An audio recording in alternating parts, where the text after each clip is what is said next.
가정과 교회와 우리 강화와 나라 민족을 지키는 영적 성벽을 쌓기 위해 귀한 수요 저녁 예배에 나오신 우리 성도님들 한 분 한 분을 주님의 이름으로 환영하고 축복합니다. 우리 제가 수요 예배 인도할 때 우리 느헤미야 말씀으로 함께 은혜 나누고 있습니다. 느헤미야는 크게 두 부분으로 나눌 수 있습니다. 하나는 성벽 재건과 우리 또 하나는 신앙 재건입니다.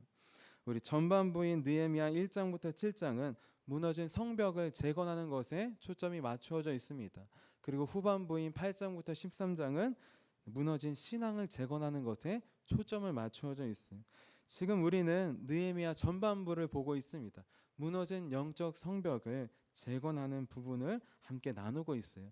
이 부분을 통해 우리 영적으로 무너진 이 나라 민족의 우리 영적 성벽을 우리 기도로 재건하는 저와 여러분이 되시기를 주님의 이름으로 축원합니다. 우리 오늘은 영적 성벽을 재건하는 삶 두 번째 시간입니다. 창세기 4장에 보면 하나님께 제물을 드리는 가인과 아벨이 나와요. 여기서 우리가 아는 것은 하나님께서 누구의 제물은 받으시고 누구의 제물은 받지 않으셨을까요? 아벨의 제물은 받으시고 가인의 제물은 받지 않으셨습니다. 자, 그러면 예배 드릴 때 제물이 중요한 걸까요? 아닙니다. 제물이 중요한 것이 아니라 제물을 드리는 사람이 중요합니다. 왜냐하면 하나님은 제물뿐만 아니라 제물을 드리는 사람을 받으시기 때문이에요. 우리 창세기 4장 4절에서 5절 말씀 제가 읽어드릴게요. 여호와께서 아벨과 그의 제물은 받으셨으나 가인과 그의 제물은 받지 아니하신지라. 하나님은 제물만 받으시는 분이 아니십니다. 하나님은 제물을 드리는 사람을 받으시는 분이셔요. 예배를 드리는 사람을 받으십니다. 그 사람의 삶을 받으시는 것이에요. 기도도 마찬가지입니다. 하나님께서 들으시는 기도가 있겠죠. 그런데 더 중요한 것은 그 기도의 내용보다 기도를 드리는 사람이에요. 그 사람의 삶이 더 중요한 것입니다. 기도 내용이 아무리 화려하고 언변이 뛰어나도 바리새인들처럼 위선적으로 기도하면 삶이 받쳐주지 않으면 하나님께서 받지 않으십니다. 하지만 기도의 내용이 투박하고 다듬어지지 않아도 세리처럼 내 마음을 솔직히 고백하고 죄를 솔직히 고백하면 하나님께서 받아주시는 것입니다. 우리는 하나님께서 들으시는 기도를 드려야 합니다. 그러기 위해서 먼저 하나님께서 들으시는 기도의 사람이 먼저 되어야 될 줄로 믿습니다. 그래서 오늘 느헤미야를 통해 하나님께서 들으시는 기도의 사람, 하나님께서 들으시고 사용하시는 우리 사람에 대해서 함께 나눠보려고 합니다. 하나님께서 들으시고 사용하시는 믿음의 사람은 어떤 사람일까요? 우리 오늘 말씀을 통해 크게 세 가지로 함께 살펴보기 원합니다. 우리 첫 번째로 하나님께서 들으시고 사용하시는 사람은 걱정보다 기도를 먼저 하는 사람입니다. 우리 오늘 말씀 느헤미야 1장 4절 말씀이에요. 4절을 같이 읽겠습니다. 시작. 내가 이 말을 듣고 앉아서 울고 수일 동안 슬퍼하며 하늘의 하나님 앞에 금식하며 기도하여. 아멘. 지금 느헤미야가 형제 하나니로부터 충격적인 소식을 들었어요. 그 소식은 무엇입니까? 유다와 예루살렘에 있는 동족들이 큰 환난과 능욕을 받고 있다는 소식이에요. 예루살렘 성벽은 다 무너지고 성문들은 불타고 있다는 소식입니다. 자, 여기서 환난은 나쁜, 악한, 또한 불행, 재앙이라는 뜻이에요. 또한 능욕은 비난, 조소, 치욕, 조롱이라는 뜻입니다. 지금 고국에 있는 백성들이 나쁜 일을 겪고 있어요. 악한 일을 겪고 있어요. 불행과 재앙을 당하고 있습니다. 그 불행과 재앙은 무엇이냐? 예루살렘 성벽이 무너지고 있다는 것이에요. 성문들이 불타고 있다는 것이에요. 자, 그로 인하여 대적들이 유다와 예루살렘 백성들에게 비난과 조소를 함께 퍼붓고 있다는 것입니다. 이런 상황에서 우리가 느헤미야라면 어떻게 반응하시겠습니까? 하나님으로부터 충격적인 소식을 들었어요. 멀리 떨어진 고국에 위험한 위기의 상황을 들었습니다. 우리가 만약에 느헤미야라면 이렇게 먼저 반응하지 않겠습니까? 어떤 분은 걱정을 먼저 하실 것입니다. 아니, 우리 민족이 지금 환난을 당한다고요? 지금 비난을 조소를 당한다고요? 어떻게 할까요? 아니 지금 우리나라에 성벽들이 무너지고 성문들이 불타고 있다고요? 이거 어떻게 합니까? 어떤 사람들은 걱정을 먼저 할 것입니다. 또 어떤 사람들은 공감을 먼저 할 것이에요. 요즘 공감이 중요한 키워드 아닙니까? 그래서 이렇게 말할 수도 있을 것입니다. 아이고 지금 우리 민족이 대적들로부터 괴롭힘과 공격과 어려움을 받고 있군요. 힘든 상황이군요. 지금 성벽들이 무너지고 성문이 다 불타고 있군요. 아이고 어떻게 합니까? 내가 다 할 수 없지만 공감합니다. 어떤 사람들은 공감을 먼저 할 것입니다. 또 어떤 분들은 비판을 먼저 할 수도 있습니다. 에이구 저 민족, 우리 민족이지만 답이 없네요. 네, 그럴 줄 알았습니다. 성벽 하나 제대로 못 지키고 성문 하나 제대로 못 지키면서 뭔 포로 귀환을 한다고 갑니까? 포로 귀환해서 잘 먹고 잘 사는 거 내버려 두고 갔으면 잘 살아야지. 왜 저렇게 삽니까? 멀리서 좋은 소식을 들려줘야지. 왜 힘든 소식을 들려주고 있습니까? 이렇게 비판을 먼저 할 수 있습니다. 우리는 긴박한 상황을 들으면 걱정을 먼저 합니다. 공감을 먼저 하려 합니다. 때로는 비판을 먼저 하기도 합니다. 그런데 느헤미야는 이 소식을 들었을 때 무엇을 먼저 했습니까? 걱정을 먼저 했습니까? 공감을 했습니까? 비판을 했습니까? 아닙니다. 그는 걱정과 공감과 비판보다 기도를 먼저 했습니다. 우리 느헤미야 1장 4절 말씀 다시 한번 읽어볼게요. 4절입니다. 시작. 내가 이 말을 듣고 앉아서 울고 수일 동안 슬퍼하며 하늘의 하나님 앞에 금식하며 기도하여. 아멘. 앉아서 내려앉다, 주저앉자라는 뜻이에요. 느헤미야가 이 끔찍한 소식을 들었을 때 발에 힘이 풀리게 되었어요. 그는 주저앉을 수밖에 없었습니다. 주저앉아서 무엇을 했습니까? 한탄을 했습니까? 공감을 했습니까? 걱정과 비판을 했습니까? 아닙니다. 그는 울었어요. 금식했어요. 그리고 기도했습니다. 하나님 앞에 가장 먼저 나아갔던 것이에요. 6.25 전쟁 일제강점기 나라가 위기에 있을 때 많은 사람들이 걱정을 했어요. 공감을 했어요. 비판을 했어요. 하지만 기도하는 사람은 소수였습니다. 그런데 중요한 것, 역사는 어떻게 바뀔까요? 하나님께서는 기도하는 그 한 사람을 통해 위기를 바꿔주십니다. 지금 우리나라의 상황도 위기라고 합니다. 저출산과 경제적 여러 가지 위기가 있죠. 나는 이런 위기 상황 속에서 무엇을 하고 있습니까? 걱정은 아무나 할 수 있습니다. 비판은 누구나 할 수 있습니다. 공감은 하기 힘들지만 할 수 있어요. 하지만 기도는 아무나 할 수 없습니다. 중요한 것, 위기 상황에서 걱정만 하고 공감만 하고 비판만 하면 아무것도 바뀌지 않아요. 나도 안 바뀌고 상황도 안 바뀝니다. 하지만 그때 기도를 먼저 하면 바뀝니다. 내가 먼저 바뀌어요. 내 마음을 바꿔주십니다. 그리고 나를 통하여서 하나님께서 위기를 기회로 바꿔주실 줄로 믿습니다. 우리 위기 상황 가운데에서 걱정과 공감과 비판보다 기도를 먼저 하는 저 여러분이 되시기를 주님의 이름으로 축원합니다. 우리 두 번째로 하나님께서 들으시고 사용하시는 사람은 어떤 사람일까요? 우리 두 번째는 내 의가 아니라 하나님의 자비를 의지하는 사람입니다. 우리 느헤미야 1장 5절 말씀 같이 한번 읽어볼게요. 5절입니다. 시작. 이르되 하늘의 하나님 여호와 크고 두려우신 하나님이여 주를 사랑하고 주의 계명을 지키는 자에게 언약을 지키시며 긍휼을 베푸시는 주여 간구하나이다. 아멘. 긍휼을 베푸시는 주여에서 긍휼은 친절, 인자, 자비, 인애라는 뜻이에요. 하나님께서 우리에게 베풀어 주시는 조건 없는 은혜를 말합니다. 지금 느헤미야가 무엇을 의지해서 하나님 앞에 나아가고 있습니까? 무엇을 의지해서 하나님께 기도하고 있습니까? 자기 의를 의지해서 하나님께 나아가며 기도하고 있습니까? 아닙니다. 그는 오직 하나만을 의지해서 나아가요. 무엇이냐? 하나님의 긍휼입니다. 하나님의 자비하십니다. 하나님 우리를 불쌍히 여겨주세요. 그 하나님의 자비하심 하나만을 의지해서 나아가고 있는 것이에요. 바리새인들은 자기 의를 의지해서 기도했습니다. 마음속으로는 가늠하지만 겉으로는 안 하는 척 거짓 의를 의지해서 기도합니다. 옆에 있는 세리보다는 내가 낫지요. 상대적인 의를 의지해서 기도합니다. 하나님이 아니라 사람들에게 보이기 위해서 많은 헌금을 하는 사람들에게 보이는 사람의 의를 의지하여서 나아갑니다. 그 의로는 하나님께 나아갈 수 없어요. 하나님께서 받지 않으십니다. 반대로 세리는 무엇을 의지하며 나아갑니까? 세리는 의지할 게 오직 하나밖에 없었어요. 하나님의 긍휼과 자비하심입니다. 그런데 중요한 것, 그 자비를 의지하여 나아간 세리의 기도를 하나님께서 들어주십니다. 왜냐하면 하나님은 죄인을 불쌍히 여기시는 분이시기 때문이에요.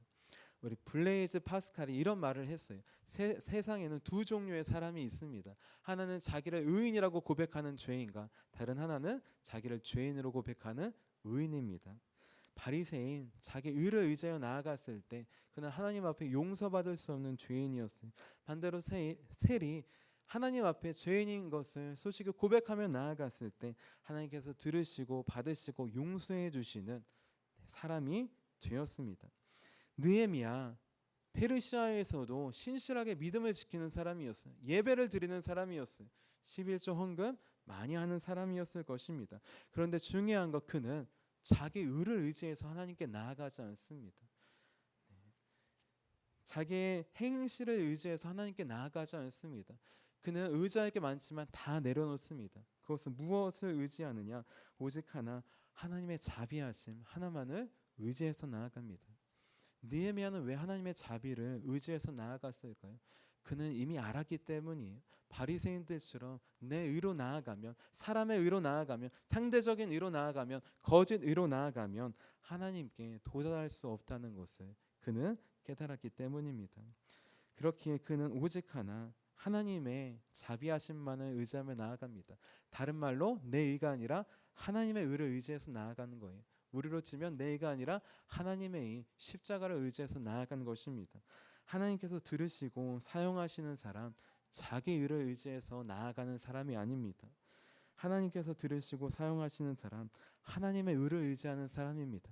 하나님의 자비하심을 의지해서 나아가는 사람입니다. 그 의지함으로 예배할 때, 기도할 때, 사역할 때, 전도할 때 하나님께서 사용해 주실 줄로 믿습니다. 우리 마지막으로 하나님께서 들으시고 사용하시는 사람은 어떤 사람일까요? 우리 마지막으로 민족의 죄를 나의 죄로 고백하며 회개하는 사람입니다. 우리 느헤미야 1장 6절 7절 말씀 같이 한번 읽어볼게요. 6절 7절입니다. 시작. 이제 종이 주의 종들인 이스라엘 자손을 위하여 주야로 기도하오며 우리 이스라엘 자손이 주께 범죄한 죄들을 자복하오니 주는 귀를 기울이시며 눈을 여시사 종의 기도를 들으시옵소서. 나와 내 아버지의 집이 범죄하여 주를 향하여 크게 악을 행하여 주께서 주의 종 모세에게 명령하신 계명과 율례와 규례를 지키지 아니하였나이다. 아멘. 아멘. 우리 유다와 예루살렘에 나오는 백성들, 큰 환난과 조롱을 받은 이유는 무엇입니까? 외적으로 보기에 대적들이 공격한 것이에요. 하지만 내적으로 보면은 그들이 하나님 앞에 큰 악을 행했기 때문입니다. 우리 7절에 주를 향하여 크게 악을 행하여, 여기서 크게 악을 행하다라는 단어는 우리 히브리어로 한 단어예요. 하발. 우리 똑같은 단어고 두 번 나옵니다. 악을 행하고 또 악을 행했다라는 뜻이에요.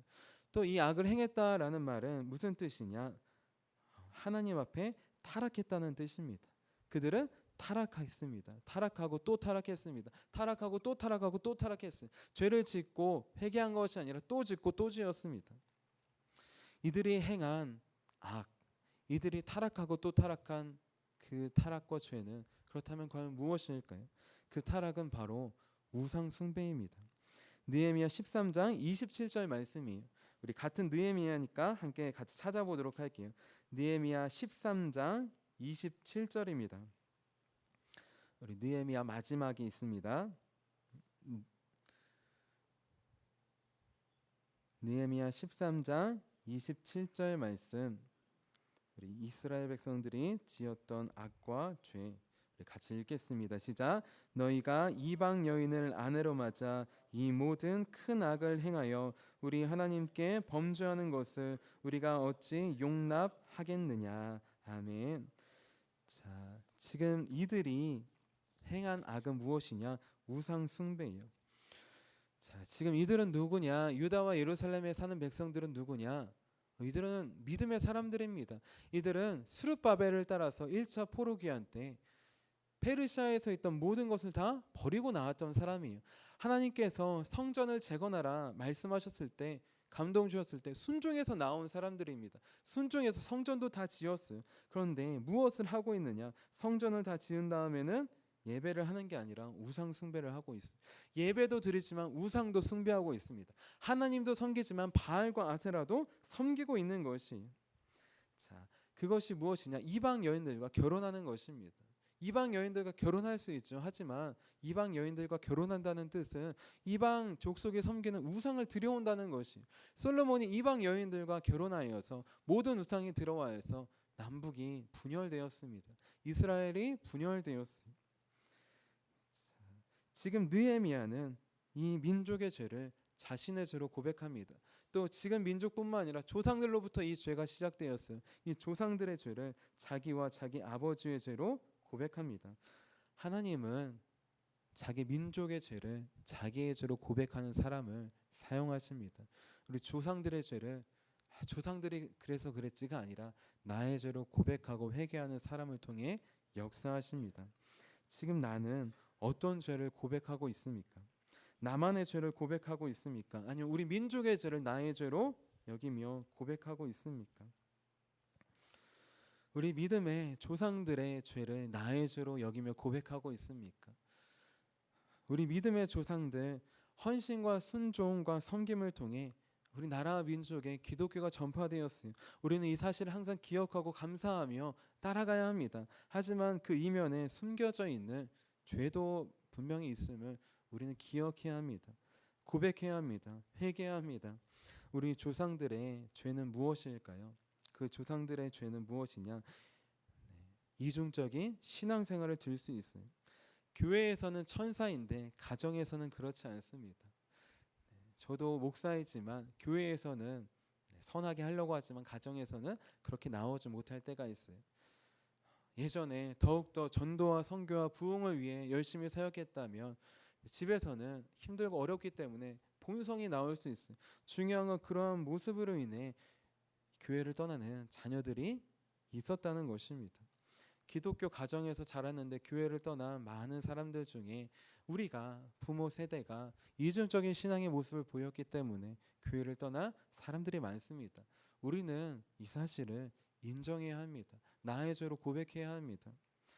자, 그럴 때 다시 그 영혼들이 주님께로 돌아올 것입니다. 다시 우리 가정이 회복될 것입니다. 다시 우리 가정이 믿음의 가정으로 세워질 수 있습니다. 이어서 우리는 현 시대의 죄를 나의 죄로 고백합니다. 고백해야 합니다. 현 시대의 믿음의 사람들의 죄는 무엇일까요? 저 밖에 세상 사람들의 죄를 넘어서 우리 안에도 죄가 있음을 발견하고 고백해야 돼요. 현 시대에 우리의 죄는 무엇일까요? 우리의 죄는 무엇이냐? 이스라엘 백성들, 오늘 말씀에 나온 이 사람들과 똑같아요. 이 사람들 하나님을 섬기며 동시에 바알과 아세라를 섬겼어요. 우리도 마찬가지입니다. 지금 하나님을 섬긴다고 하지만 동시에 바알과 아세라를 섬기는 모습이 우리 안에 있습니다. 바알 풍요의 신이에요. 아세라 쾌락의 신입니다. 교회 안에서도 하나님을 믿는다고 하지만 바알과 아세라를 함께 섬깁니다. 하나님 외치지만 좋은 대학, 좋은 직장도 외치는 것이, 좋은 대학, 좋은 직장에 들어가야 성공했다고 합니다. 신앙이 뛰어나다고 해요. 그런데 중요한 것은 좋은 대학, 좋은 직장에 들어가는 퍼센테이지는 많지 않다는 것이, 그렇게 많은 자녀들이 좋은 대학, 좋은 직장을 외치니까 거기에 들어가야지 되는 것처럼, 거기 안 들어가면 실패하고 신앙이 안 좋은 것처럼 오해합니다. 그래서 좋은 대학, 좋은 직장 외치니까 좋은 대학, 좋은 대학 직장 들어가기 위해 어떻게 합니까? 교회를 포기합니다. 예배를 포기합니다. 그리고 좋은 대학, 좋은 직장에 들어가면 나올까요? 아닌 것이. 반대의 경우도 있어요. 좋은 대학, 좋은 직장에 들어가지 못했지만 열심히 하나님을 섬기는 사람들이 있습니다. 그런데 때때로 교회 안에서 이런 소리를 들을 수 있어요. 누구누구네 집 아들내미는 좋은 대학 갔대. 누구네 집 딸내미는 이번에 좋은 직장 들어갈 때 얘기할 수 있죠. 근데 중요한 건 공공연하게 만약에 얘기한다면 이걸 듣고 실족하는 사람이 있을 수 있다는 것이, 내 현실이, 내 겉모습이 좋은 대학, 좋은 직장이 아니라서 박탈감을 느낄 수 있다는 것입니다. 우리가 하나님 하나님 외치지만 또 좋은 대학 좋은 직장이 나오는 것이, 그러면 나는 좋은 대학 못 들어가고 좋은 직장 못 갔으니까 그럼 나는 실패한 건가? 나는 신앙이 부족한 건가? 그렇게 실족하면서 교회를 떠나는 경우가 있는 것이, 여러분 우리가 생각하는 좋은 대학과 하나님께서 생각하는 좋은 대학이 다를 수 있어요. 저의 이야기를 하겠습니다. 저는 대학교 때 수능을 보고 이과라서 이제 컴퓨터공학 이쪽에 가려고 했어요. 수능을 보고 세 군데에 지원합니다. 하나는 높은 곳, 하나는 갈만한 곳, 하나는 낮은 곳. 세 군데에 제가 지원을 했어요. 1지망은 숭실대 컴퓨터공학과, 2지망은 단국대 컴퓨터공학과, 3지망은 충북대 컴퓨터 전자전기 컴퓨터공학부. 제가 어느 대학을 나오셨는지 우리 교회 분들은 아실 거예요. 충북대에 나왔습니다. 제가 왜 거기에 나왔을까요? 거기에 나온 이유는 아버지께서 가라고 하셨기 때문에. 우리 숭실대에 좀 높아서 예비 몇 번으로 합격하지 못했어요. 단국대는 합격했습니다. 단국대가 충북대보다 좋잖아요. 그럼 당연히 단국대를 가야죠. 아버지께서 집안 형편이 그때 좀 어려웠어요. 그래서 그 충북대 청주 시골에 근처에 할머니도 계시니까 거기서 학교 다니고, 충북대도 괜찮지 않느냐. 공립이니까 학비도 괜찮고 해서 제가 별로 생각이 없기도 했지만 순종하는 마음으로 갔어요. 그런데 시간이 지나서 대학교 1학년 때는 아시겠지만 좀 방황의 시절을 겪었습니다. 그리고 군대 제대 후에 이제 2학년 때 다시 예배에 나오고 수련회에 나오고 하나님을 만났어요. 그리고 학교에 복학해서 제일 먼저 무엇을 했느냐, 우리 충북대 CCC에 들어갔어요. 한국 대학생 선교회라고 하는 곳에 들어갔습니다. 들어가서 열심히 훈련을 받았어요. 아침마다 모여서 큐티를 합니다. 매주 몇 명씩 전도를 해야 돼요. 저녁에 모여서 기도회를 합니다. 큐티, 전도, 기도회 훈련을 그때 많이 받았어요. 교회에서 주말에는 가서 섬기면서 또 훈련을 받았습니다. 그런데 중요한 건 이 충북대 CCC가 전국에 있는 CCC 중에 가장 교육열이 높은 곳이에요. 가장 훈련이 빡세기로 소문난 데입니다. 방학 때 어떤 훈련을 받았느냐, 일주일 동안 산속에 들어가서 군인처럼 훈련을 받아요. 말씀을 암송해야지 밥을 줍니다. 걸어갈 때도 제식 훈련을 하며 찬송을 부르며 나아가요. 그런 훈련을 받았기에 제가 이 자리에 있는 것입니다. 만약에 제가 숭실대, 단국대, 서울 수도권에 있을까 얼마나 좋았겠어요. 제가 그곳에 갔으면 어떻게 되었을까요? 저는 이곳에 없을 것 같습니다. 충북대에 가서도 방황할 때 세상에 많은 문화에 방황했는데 서울 수도권에서 방황했다면 돌아오지 못할 수도 있어요. 그리고 오히려 반대로 공부를 열심히 하고 더 성공했다면 그쪽 길로 갔을 수도 있는 것입니다. 우리가 생각하는 좋은 대학과 하나님께서 생각하는 좋은 대학은 다를 수 있습니다. 아무리 우리가 생각하기에 서울에 있고 이름이 유명하다고 해도 그곳에 가서 하나님을 예배하지 않으면 그것은 안 좋은 대학이에요. 하지만 아무리 지방에 있고 사람들이 알아주지 않아도 그곳에서 또는 교회에 나와서 예배하면 그곳은 하나님께서 예배하신 좋은 대학인 것입니다. 나는 지금 하나님 외치지만 동시에 좋은 대학, 좋은 직장, 성공을 외치고 있지는 않습니까? 그런 모습이 우리에게 있습니다. 이 시간 고백하며 회개하기를 원합니다. 지금 우리나라는 위기입니다. 하나님은 중요한 것, 이 위기 속에서 걱정보다 기도를 먼저 하는 사람, 내 의가 아니라 하나님의 의를, 자비를 의지하여 나아가는 사람, 민족의 죄를 나의 죄로 고백하는 사람을 통해 역사하십니다. 걱정과 불평과 비난과 비판은 누구나 할 수 있어요. 하지만 기도는 아무나 할 수 없습니다. 하나님께서 우리에게 오늘 말씀을 통해 우리에게도 찾아오시고 말씀하십니다. 이 말씀을 통하여서 다시 한번 십자가를 의지해서 하나님께 나아가는 삶, 또 걱정도 비판도 여러 가지 근심도 들지만 다 내려놓고 기도를 먼저 하는 느헤미야처럼, 또 민족의 죄를 나의 죄로 고백하여서 하나님께서 느헤미야를 통해 성벽을 재건하셨듯이 우리를 통하여서 무너진 영적 성벽을 재건하는 우리 축복의 통로가 모두 되는 저와 여러분이 되시기를 주님의 이름으로 축원합니다. 우리 함께 기도하도록 하겠습니다. 살아계신 하나님, 이 나라 민족이 위기라고 합니다. 이 위기 속에서 우리는 때때로 걱정만 합니다. 하나님, 불평만 합니다. 비판만 합니다. 이제 그 모든 것을 내려놓고 기도 먼저 할 수 있도록 좀 도와주시옵소서. 느헤미야는 수일 동안 슬퍼하며 금식하며 기도했습니다. 하나님, 느헤미야의 발치에는 따라가지 못하지만 하나님께서 감동 주실 때 하나님 있는 자리에서 순종하여 기도하기 원합니다. 하나님, 우리 기도를 받아주시고 이 나라 민족을 새롭게 회복하여 주시옵소서. 하나님, 우리의 의로 나아갔던 모든 것들을 주님 앞에 고백하며 회개합니다. 하나님, 예배할 때에도 기도할 때에도 사역할 때도 전도할 때에도 하루하루를 살아갈 때에도 오직 예수 그리스도의 십자가 의만한 의지하여 나아가기 원합니다. 하나님, 모든 높아진 의를 내려주시고 예수 그리스도 한 분만 나타낼 수 있도록 주 우리를 붙잡아 주시옵소서. 오 하나님, 민족의 죄를 조상들의 죄를 나의 죄로 고백합니다. 그 죄가 정말 나의 죄입니다. 하나님만을 외쳤지만 어느새 바알과 아세라를 쫓아가고 있는 나의 모습을 돌아봅니다. 하나님, 다 내려놓게 하시고 다시 복음만을, 다시 하나님만을 외치며 쫓아갈 수 있도록 좀 도와주시옵소서. 특별히 내 눈으로 영혼들을 바라보지 않기 원합니다. 아이들과 학생들과 청년들을 바라보지 않기 원합니다. 하나님, 내가 보기에 좋은 대학이 좋은 대학이 아닙니다. 내가 보기에 좋은 직장이 좋은 직장이 아닙니다. 하나님께서 보시기에 좋은 대학과 직장, 하나님께서 보시기에 좋은 삶 살 수 있도록 도와주시옵소서. 세상에는 무명한 자 같으나 하나님께는 유명한 자 되게 하시고 하나님, 이 영혼들을 통하여서 하나님, 우리 교회가, 가정이, 나라, 민족이 다시 세워지는 하나님의 놀라운 구원의 역사가 일어날 수 있도록 도와주시옵소서. 이루실 주님을 믿으며 살아계신 예수 그리스도의 이름으로 감사하며 기도합니다. 아멘.